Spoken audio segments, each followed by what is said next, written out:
The Chargers have a huge game with big playoff ramifications on Sunday Night Football against the Bengals, and we are looking to their smash and dash combo of J.K. Dobbins and Gus Edwards to help them get the win.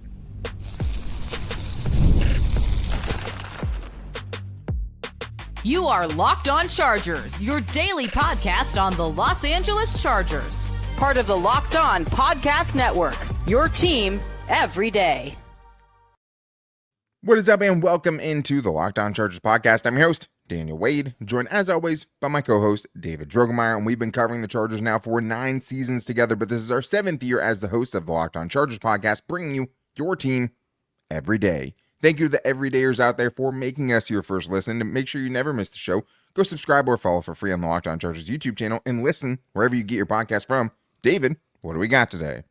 Well, Daniel, the Chargers are going to be taking on the Bengals on Sunday Night Football prime time, and I am looking for that offensive weapon of Gus Edwards and J.K. Dobbins to go out there and smash and dash their way into a Chargers victory. And on defense, it's all about making sure that Jamar Chase does not go off and does not get behind the defense, because he is a big play threat whenever he touches the football. And then we finish things up with our bold and game predictions.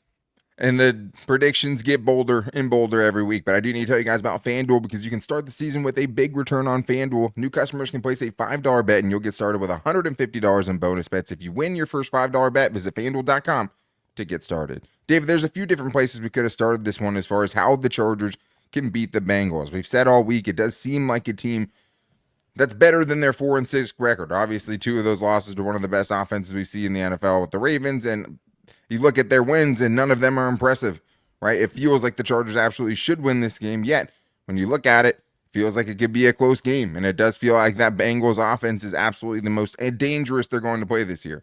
But offensively, the Chargers should be able to get things done. The Bengals aren't really strong in any specific place defensively. The Chargers should be able to have their way with them if they play a good game. And I think it starts with the running game continuing to be better. The last 2 weeks have been much better than the 3 or 4 we saw before that. And I think it is, hey, if Gus Edwards is healthy and can continue that physical style of running, and J.K. Dobbins can bring that electricity to the running game and those big explosive plays, the Chargers should have a really good day offensively. Yeah, and I really like the compliment that these guys are able to provide to each other with their running styles. And when they're both at their best, they really do pivotal things, because Gus Edwards is that hammer where he wears down the defense. He's a really big physical running back that's hard to tackle, that people don't want to tackle. And, he wants to run through you. And if the last game is any indication, hopefully that version of Gus Edwards shows up on Sunday night to complement J.K. Dobbins, because you soften things up with Gus Edwards and then you hit the home run with J.K. Dobbins, as he has shown this year. And the Bengals are 2-6 in games in which their defense gives up 100 or more rushing yards. So this is a big key for success for the Chargers on offense, is to make sure they get that running game going, and also probably play a little bit of keep away as well, Daniel. Be able to maintain that time of possession and be able to stay on the field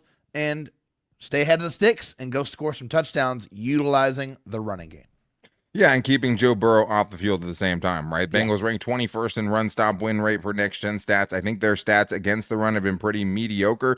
As you said, 2-6 in games, they allow 100 yards. It also means they've given up 100 plus in 8 of the 10 games. They allow 127 on average. I also think another big thing for this is, if you are going to play that game and play the time of possession game and keep Joe Burrow on the sideline, you have to capitalize and score touchdowns on those drives. So you can take up all the time you want, but if they're more efficient with the few drives that they get than you are, it doesn't help you at all. Right. I think the other thing that we didn't talk about with the running game is Justin Herbert and him continuing to run the ball. Best 2 out of 3 last games. I mean, they're the best running games we've seen from him, right? He has 29 plus yards and 30 plus yards in 2 of his last 3 games. And the Bengals have allowed quarterbacks to run for 29 or more yards in 8 out of their 10 games. The only guys who didn't do it are Andy Dalton and the Raiders quarterbacks who can't really run. So yeah, there's more ankles for Justin Herbert to go snatch. Pro Football Focus had him with 1 missed tackle force last week. How can I take that seriously with all the ankles we saw? It was clearly at least 2. I mean, he made 2 people touch the earth. Yeah, 100. Yeah, and those are just the ones that, I mean, where they're not even touching him. Just because they're not touching him doesn't mean it's not a missed tackle force. I'll say that right now. But I do think Justin Herbert's legs are another big thing there. And I mean, just all around, like it does feel like Justin Herbert, we talked about it on yesterday's crossover. If he can stay hot, right, then the Chargers should have a very big day, especially if the running game gets going. And there's nothing about this Bengals defense that makes me think he can't. Absolutely not. Yeah, I think Justin Herbert in this game should be licking his chops a little bit. I mean, there's not a lot of people in that secondary that really scare me very much. And honestly, there's a guy that sticks out quite brightly as someone who the Chargers should be targeting, and that is corner Cam Taylor-Britt. He has been a big play machine as far as the opposing team targeting him. Passer rating allowed this year of 133.3. He's averaging 15.3 yards per reception allowed, 37 receptions, 565 yards, and 7 touchdowns allowed. And last week, the Ravens picked on him badly. 7 receptions on 8 targets for 116 yards and 3 touchdowns. So if you want to make a big play, go after Cam Taylor-Britt. That is where you want to exploit in this matchup defensively. Absolutely. I love that. I remember Cam Taylor-Britt was kind of going a little viral earlier on in the season because it seemed like he had a good soundbite for every other team's quarterback kind of talking trash. So kind of funny and maybe karmic that you look at his stats and that's kind of been what his season is. And I think, I'm looking for Ladd McConkey in this one. It feels we're very close to seeing another big Ladd McConkey kind of breakout game. And we talked about yesterday on the crossover that Mike Hilton, even if he's their best corner, also struggles with dudes who are quick. Maybe you get him matched up outside against Cam Taylor-Britt. Maybe you keep him inside with someone who struggles with that quickness. But I do think, hey, with the amount of missed tackles they had in that secondary last week, I mean, Tylan Wallace catch alone. I mean, that's what, an 80-yard catch that 3 dudes had a chance to get him on the ground or out of bounds. Get the ball in the hands of your guys in space like a Ladd McConkey. Hey, even get Quentin Johnston some catch and run opportunities. I think those are both things that could help the Chargers rack up some passing yards in this one. But if Justin Herbert's given time, we know he can shred anyone with anyone. And that's why I'm also going to say the Chargers need the all-pro Rashawn Slater game in this one, right? That guy has to show up because as we heard Blisco yesterday, if it's not Trey Hendrickson, who is it going to be, right? They don't have anyone else. That's it. Myles Garrett owned Rashawn Slater in a 3-play span unlike I've ever seen him owned. Yeah. But then he got really quiet after that, right? Yeah. Their biggest strength goes up against the Chargers' biggest strength offensively, and that is a great thing for them, but that all-pro version of him has to show up. It does. I mean, and when we say all or nothing, we really mean all or nothing. It's Trey Hendrickson with 52 total pressures, 11 sacks, and 12 tackles for loss. Besides him, there is nobody else on the defense that has more than 2 sacks on the season. So if you are able to eliminate Trey Hendrickson, then you should have a lot of time to throw the football. And so that's the big thing. He's the guy. He's the man you have to stop, that you can't let wreck the game. If you are able to control him, and hey, we know that Rashawn Slater relishes these matchups. He wants to prove how dominant he is, that he is one of the best pass protectors in the league. This is another opportunity to show it on Sunday Night Football. Yeah, and like it seems like it would be an easy thing to do as far as like, hey, the biggest strength, right? Yeah. Guess what? The Ravens knew that Jamar Chase was their biggest thing they were going up against last week, and he still had 264 yards. So yeah, it's not always as easy said as done, but I think if you're the Chargers, you're saying, hey, at least we have someone there. We feel good about holding their own in Rashawn Slater.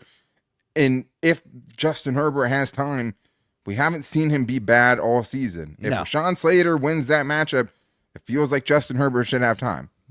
I say that. I know the interior offensive line is still going to give up some kind of, some pressures and stuff that are going to be super frustrating, but they're coming off their best week. If they can repeat that, if Rashawn Slater can hold his own, there's no reason the Chargers shouldn't be able to put up 30+ in this game. Period. End of story. They should be able to do it. They got to go do it, but they should absolutely be able to do it if they can get these things done. But I already said it. The biggest key defensively is making sure Jamar Chase doesn't take this game over. For me, in my mind, when I'm envisioning what a Chargers loss looks like, right? It's someone like a Trey Hendrickson taking over the game, Justin Herbert having no time, and then Jamar Chase going absolutely crazy against what has been the best defense in the league. So if you can contain him, you have a good chance to win. But we're going to talk about that and all of our other keys for the defensive side on today's Locked On Chargers podcast. First thing I tell you, though, that with big wireless providers, what you see is never what you get. Somewhere between the store and your first month's bill, the price you thought you were paying magically skyrockets. With Mint Mobile, you'll never have to worry about gotchas ever again. When Mint Mobile says $15 a month when you purchase the 3-month plan, they mean it. Say goodbye to your overpriced wireless plans with jaw-dropping monthly bills and unexpected overages. Mint Mobile is here to rescue you with premium wireless plans starting at $15 a month. All plans come with high-speed data and unlimited talk and text delivered on the nation's largest 5G network. Use your own phone with any Mint Mobile plan and bring your phone number along with all your existing contacts. To get this new customer offer, your new 3-month premium wireless plan for just $15 a month, go to mintmobile.com/LockedOnNFL. That's mintmobile.com/LockedOnNFL. Cut your wireless bill to $15 a month at mintmobile.com/LockedOnNFL. $45 upfront payment required, equivalent to $15 a month. New customers on first 3-month plan only. Speed slower above 40 gigabytes on unlimited plan. Additional taxes, fees, and restrictions apply. See Mint Mobile for more details. I was going to tell you guys about FanDuel, America's #1 sportsbook, and FanDuel is holding steady. They still think this is a 1.5-point game in favor of the Chargers at home. And right now, if you guys want to get on this game, it's a great time because new customers can bet $5 and get $150 in bonus bets if you win. The FanDuel Sportsbook app also gives you everything you need to place live bets on the NFL all in one place. So when you get a hunch in the middle of the game, you can check out the latest stats, view live play-by-play, and so much more on the same page where you place your bets. I like the Chargers at -1.5 in this one. I think the Chargers should win, even though I've been debating all day whether or not they can pull it off, because it does feel like it could be a coin flip in this one. But there's also other great things, and one that I love is Justin Herbert over 1.5 passing touchdowns in this one. Just visit FanDuel.com to join today. You'll get started with $150 in bonus bets if you win your first $5 bet. That's FanDuel.com. Never waste a hunch and make every moment more with FanDuel, an official sportsbook partner of the NFL. David, let's get into the defensive side of things here, and I already teased it and talked about it already. It all revolves for me around Jamar Chase, and we'll talk about it a little bit more, but I think that whether or not T. Higgins plays is huge, right? Like, that is a borderline #1 receiver they have as their second guy, so if you want to just shift all of your coverage toward Jamar Chase, he's going to get some very good matchups, right? Especially when you're talking about zone coverage. You can only kind of flood the coverages so many places, right? But I do think you're just going to feel like an idiot if it's Jamar Chase that beats you. If it's T. Higgins that beats you, but you hold Jamar Chase to an average game, you can live with that, I think. And just be like, hey, they have two really, really good wide receivers, and one of them got us, right? Now, you should be pretty fully stocked as far as defensive firepower in the secondary for this game. Christian Fulton said he's going to play in this game. You have two corners in Cam Hart and Tarheeb Still that have been playing great. Jasir Taylor's been playing really good as well. Jesse Minter said it. You have kind of 4 starting caliber guys to throw at them this week, and the Chargers have been really good against wide receivers, right? One wide receiver is hitting 100 yards this year for against the Chargers. And it was Chris Olave, and it was garbage time. A lot of that came when the game was already way, way in hand. Yeah. Only 3 wide receivers have even hit 80 receiving yards against the Chargers, and it's 2 guys named Calvin Austin and Calvin Ridley. Calvin Ridley, yeah. That doesn't mean that he can't do it, but the Chargers have been very good in not letting one guy absolutely go nuts, right? Like they have one guy's hit 100 yards and barely scraped over it, but no guy has been able to totally torch them like we saw every big #1 receiver did. Like Devontae Adams under Brandon Staley, every single time you knew it. Yeah. He'd still go for $150 on 8 catches. You can't let that happen in this game. This is how you lose. If you can contain Jamar Chase, you win this game, period. I agree completely. And Jamar Chase is a big-time star. He is probably the most dangerous wide receiver that we have seen, or that the Chargers are going to see this season. He has 3 100-plus receiving yard games, including 2 over 190-plus, including obviously the game against the Ravens where he put up an absurd 260-plus receiving yards, which is disgusting. He's averaging 14.9 yards per reception, so big play machine. He has 7 receptions of 20-plus yards. That's 200, and which is insane. 4 touchdowns as well when you're throwing the ball deep down the field. Like 7 receptions on 20-plus yard throws was what I'm trying to say. So they like to target him deep down the field, and he makes big plays when they do target him down the field. So don't let Jamar Chase get behind your defense, and if you do, bad things are going to happen. He's going to score. So keep him in front of you. Let him, get the underneath stuff. Obviously, that's going to emphasize tackling, making sure that you get these guys on the ground so you can't let a 10-yard play turn into a 40-yard play, because he has the ability to make that happen anytime he touches the ball. Absolutely. And I think you brought up a good point right there. Kind of an interesting thing when I heard it said out loud, which is this. It's been 10 games. 3 games he's had 100 yards and has gone off, but 7 games he hasn't. Yeah. Right? Like, it's kind of feast or famine a little bit. He does have 10 touchdowns, which is 3 more than anyone else. He's third in 20-plus yard catches. He has the most catches in the league. He has the most yards after the catch, which is why you have to be able to tackle him. First and first downs. All of those things. But a lot of that is, I don't want to say padded, because he's legitimate, one of the best, or has maybe been the best receiver this year. Yeah. But a lot of his damage has been super concentrated into 3 games, and really 2 games where he's put up over 400 yards put together, right? Over 450 yards together. It can be done. And if you do it, the Bengals offense is going to struggle, and the Bengals offense has struggled a lot of this season so far. And you wonder how it happens with Joe Burrow and Jamar Chase. This is how it happens, right? Yeah. And so when you're looking around, David, for the rest of your defensive keys, where would you go next? Yeah, so like looking at, some deficiencies or some areas that the Chargers can exploit. They have to get pressure in this game, obviously. That's every single week. You got to get pressure on the quarterback. But when you're looking at where to exploit, the guards is definitely the place where you need to look at trying to exploit. Alex Kappa and Cordell Volson. Alex Kappa's given up 25 pressures and 4 sacks. Cordell Volson's given up 27 pressures and 4 sacks. That's over 50 pressures and 8 sacks on the interior of their offensive line. So this might be a game, to me, where you get a little bit creative, you bring Joey Bosa to rush in on a guard, and you also, give Morgan Fox and Poona Ford some opportunities. They should have a favorable matchup on the inside. And hey, whenever you get that interior pressure and you get in that quarterback's face immediately, especially a quarterback that is not mobile like Joey Burrow is, that is very uncomfortable. And so if they get that interior pressure, it could be a very positive thing for the Chargers defense. And if they can get push up the middle, you feel good about it, because you know that you're going to get some push on the outside from your edge rushers, and they'll be able to kind of collapse the pocket a little bit, hopefully. Joe Burrow isn't mobile, but he's one of the best pocket presence guys. He is really, really good at managing the pocket. If you don't actually enclose him in the pocket, he's going to find ways to keep the play alive. And you will get him. Sometimes he will take some sacks. But he's really, really good in the pocket, especially for someone that's not known as a super athlete. He'll scramble every once in a while, but not really what his game is. I'm hoping for a big game from Joey Bosa, especially with Khalil Mack not practicing at all this week. I know Joey's played in 3 straight games, but I'd like to see him get off the injury report. It's hard to feel totally confident in this, but he hasn't played more than 21 snaps since week 1. Yeah. I'm looking for them to up that this week. I hope against bad opponents, they've been kind of limiting him and hoping, saving him for an opportunity like this. With the ramifications of this game, let him get after it. Because if you have Thule playing the way he is, 5.5 sacks over his last 3 games, Orlando Brown might not be in this game, limited participant, but hasn't played and didn't practice on Wednesday. It could be, you could really derail this Bengals offense. And I think if you get that kind of prime Joey Bosa game where he's wrecking things a little bit, and he only has 3 pressures in the last 3 games, you need the best version of him to be out there. Maybe we'll not see that, and maybe you're just going to be managing this the rest of the season, but I think that would go a long way in a game like this.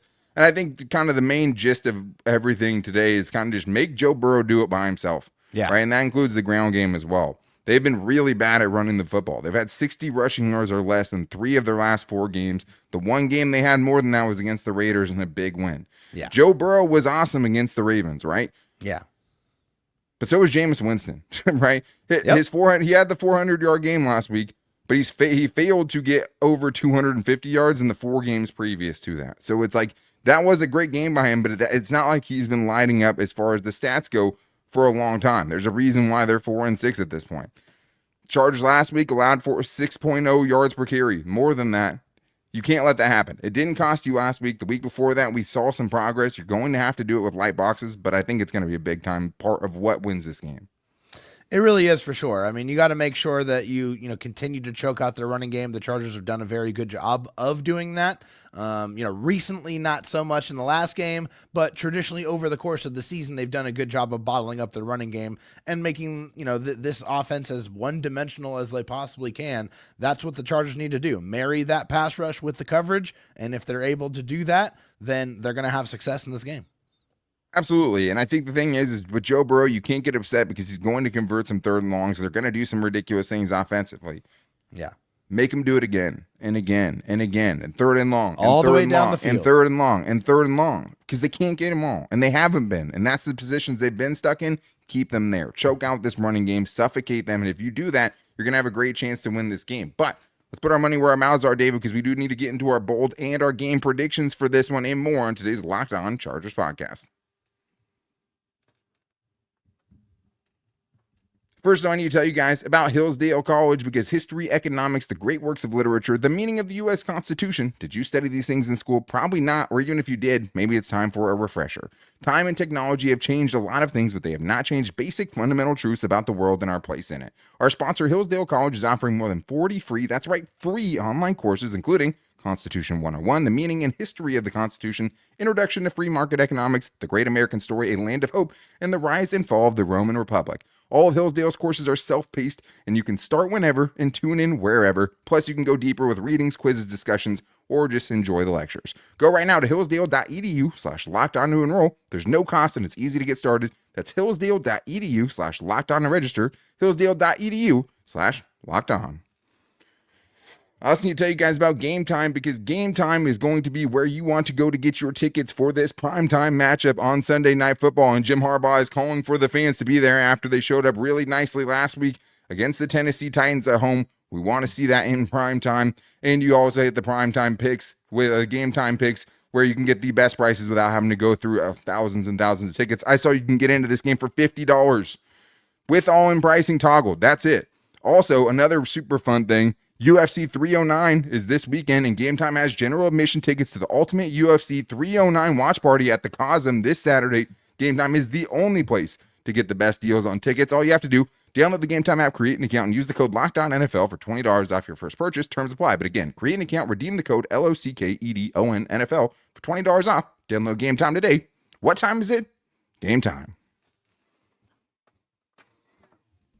David, it's time to get into our bold and our game predictions, and I've been going back and forth on who I'm going to predict to win this game because I do think it's going to be a tough one, and the Bengals are desperate, and desperate teams are dangerous teams. But thank you, as always, for making us your first listen. If you guys need a second listen, make sure to check out the new slate at Locked On NFL, 2 shows a day in the morning with Tyler the Madman Rowland, and later on with my boy Tony Wiggins in the barbershop, bringing on the local experts who cover their teams every single day. Make sure to check it out on YouTube or wherever you get your podcast from. David, let's get into the bold predictions. And there's one that's been sticking out to me that we got this week that I think a lot of this game kind of hinges on to a certain extent. And this one is from Sarcastic King, who says this.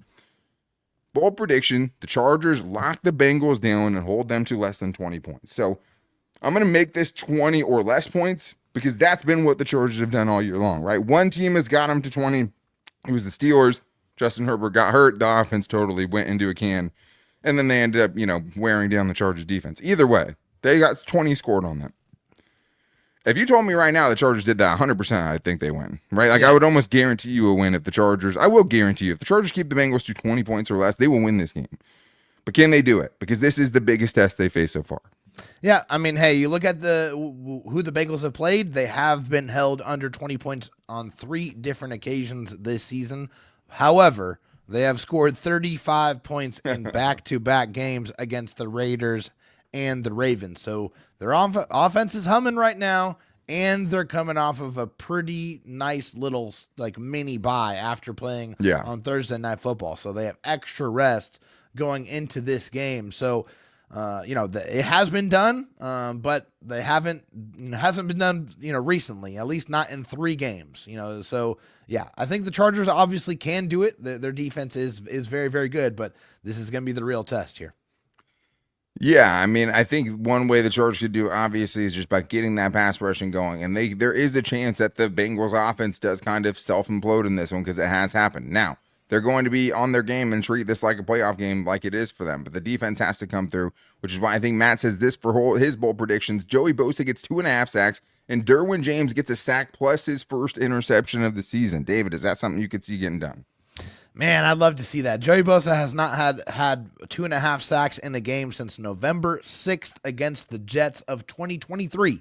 So it has been a little while since Joey Bosa has had a game like that. About a year. The thing is he's only played about 20 snaps in his last 3 games. It's really been load management for Joey Bosa. And like you said, hopefully when, it comes to these big important type games that can kind of change, how or where you can go in your season, that they give him some more opportunities and they give him some more snaps in this one to impact and affect the game. Because even in the limited snaps, he's able to do it. He got a sack last week, which is great. Got his 70th career sack. So I think as far as Derwin James is concerned, I think it would be really important for him to get an interception in this game.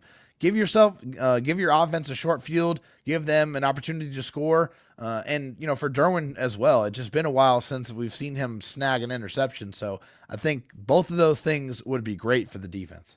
Yeah, early last year was the last time he forced a turnover, got an interception. So it has been a long, long time. And I mean, I think for the Chargers defense specifically, he is such a heart and soul. Like, I think if he does force a turnover in this game, I think the whole team rallies around that in a big way, just like they do around Justin Herbert on the other side of the ball. But let's get to this one from a faithful Friar who says Quentin Johnston, 2 touchdowns and 1 on the ground for Gus Edwards for the first of the year. David, it does feel like Quentin Johnston could have a stat line of like 3 catches, 54 yards, and 2 touchdowns, right? He has been the main red zone threat, touchdown threat for this team. And I could definitely see, hey, if the Chargers are going to be scoring 3 or 4 touchdowns in this game, Quentin Johnston getting 2, and then Gus Edwards getting his first on the ground feels right. It does. It absolutely does. And for Quentin Johnston, he's been the guy scoring the majority of the touchdowns for the Chargers this year. He has 5 touchdowns. And hey, we already said it. If you're able to get or take care of Hendrickson and you get him matched up on Cam Taylor-Britt, there's some big plays that are out there for the taking, and Quentin Johnston is a guy that has had a propensity to get in the end zone, so I definitely can see that happening. And for Gus, I feel like after the way he ran last week, if he's able to stay in that mode, I absolutely can see him get the red zone carries and punch it into the end zone. I think that would be fitting. Yeah, absolutely. And also, for Gus Edwards, a very familiar opponent. He was with the Ravens a long time. He scored touchdowns against the Bengals before. No doubt. Hopefully he can get into this one. But Athir has called in with his crazy ball prediction of the week. Let's hear how crazy he gets this week. Daniel, David, this is Athir. My bold prediction for Sunday. Herbie outdo Burrow, 350 passing yards, 4 touchdowns. Chargers win, classic shootout. 34-28. Let's go, baby. On to the Ravens. Let's get the dub. And in classic Athir fashion, he's talking about them doing 3 things they haven't done all year, which is score 34 points. Justin Herbert having 4 passing touchdowns when he hasn't had 3 in a game this season yet. And also, for him to go for 350 yards. And the closest he got that was just one away in 349 with the Cardinals. But it wouldn't be an Athir bold prediction, David, unless it was crazy like this. Yeah, man. I mean, I love it. He has so much fun with those bold predictions. And hey, let's go. I'd love to see it, man. I really, really would. And hey, this passing defense, they're 23rd in the league in passing yards allowed. So there could be an opportunity out there if they're able to, pass protect for Justin Herbert to open things up. I think there will be some big plays that will be made. And I do feel like there's an opportunity for that on Sunday Night Football, but we'll have to see. They got to protect Justin, and if they do, I think there's some big plays to be made. And the one place I will agree is I do think there's a chance the Chargers put up a season high in points in this game. But David, let's get to our bold predictions. Who are you going with this week? Yep. So I believe the Chargers are going to run the ball effectively, and that's going to help them open things up for some big shots. I do think they're going to throw down the football field against the Bengals, and they should. And I think honestly, they've done a great job of limiting the explosive plays all year. I think that's going to continue in this game. I think they're really going to keep a roof over Jamar Chase and try to limit him and really kind of just take him away as much as they can. I think the Chargers are going to sack Joe Burrow 5 times in this game. I think they're really going to get after him. And if they do that, and I believe that they will, I think the Chargers are going to pick up The win in primetime is going to be a higher scoring event. I really do believe this will be the first time that they give up a little more than 20 points, but I'm going to go 31-24. Chargers get the victory in primetime. Hey, I mean, that'd be well over what that, that's 7 points right there, well over the 1.5 point spread the Chargers are favored by currently. Man, I'm going with Lad McConkey for this one. I think Lad could have a big game. I really like what he could be able to do against the secondary. I mean, I think that for me, it feels like more and more, right? He's been growing into that wide receiver one role. So this week I have him 8 catches for 108 and a touchdown, already his second 100-yard receiving rate. Per PFF LA, he had a 100% separation rate last week, which it doesn't get any better than that. But David, game prediction time. I mean, this is so tough, man, because I've gone back and forth on this and what I was going to do for this. My gut, I'm torn. I really am. I mean, my gut is telling me that the Bengals are going to be a really tough out. But for whatever reason, I just think with Jim Harbaugh, they prove that they can beat good teams. And I think the Bengals at their best are definitely a good team. I have Chargers 31 in a season high, Bengals 27. So I do think they give up more than 20, like you said. But I do think that in this one, the Chargers find a way to get it done. I love it. I can't wait to see that. It's going to be a big game on Sunday night against the Bengals, the best offense that they are going to face. This is the first real time that the Chargers and that defense is going to be able to sit there and plant their flag and make a statement that they are not a fluke and that they are one of the best defenses in the league. And the Chargers can plant their flag and say they're one of the best teams in the NFL if they get this win. Yeah, I mean, it might be hard to argue, hey, we're the best after beating a 4-16. No, but it does seem like best. Well, it does seem like a 4-16 that's a lot better than what the record shows. So this is a dangerous game.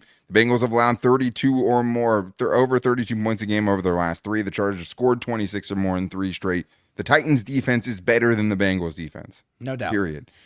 Made the mistake once of overvaluing what somebody did against the Baltimore Ravens secondary. So I won't do that again. I think the Chargers are much better and can keep them under, or at least at what their season average is scoring, which is 27. I think they can get that, but I think they get it late in kind of a garbage time situation like we've seen over the last couple of weeks. But huge game, huge ramifications. Hopefully we're here on a live show Sunday night talking about the biggest win of the season. I think this would be their best win of the season if they can get it done. And man, what this would do for them going forward, playoff ramifications-wise, to have that tiebreaker over one of only a couple of teams that could bounce them out of the playoffs in the wild card race, that is huge. Jim Harbaugh's here. Go win games we haven't seen this team winning over the last couple of years and get it done on Sunday. But to make sure you guys don't miss that primetime live show Sunday night after hopefully a big win, go subscribe or follow for free on the Locked On Chargers YouTube channel and listen wherever you get your podcast from.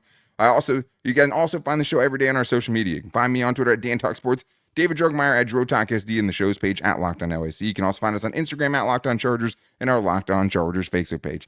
This is a big one, man. I'm pumped up. I'm glad this game got flexed. Prime time, hopefully prime time Herbert shows up and the Chargers come away with a big time win over a great offense. But hopefully you guys are back here with us on Sunday night. Make sure to check out the Locked On Chargers postcast too with Pete Fox and Kenyon Barner. Media reactions right after the game, and then we'll be with you in a live show later on that night. But until then, guys, take it easy and go Bolts.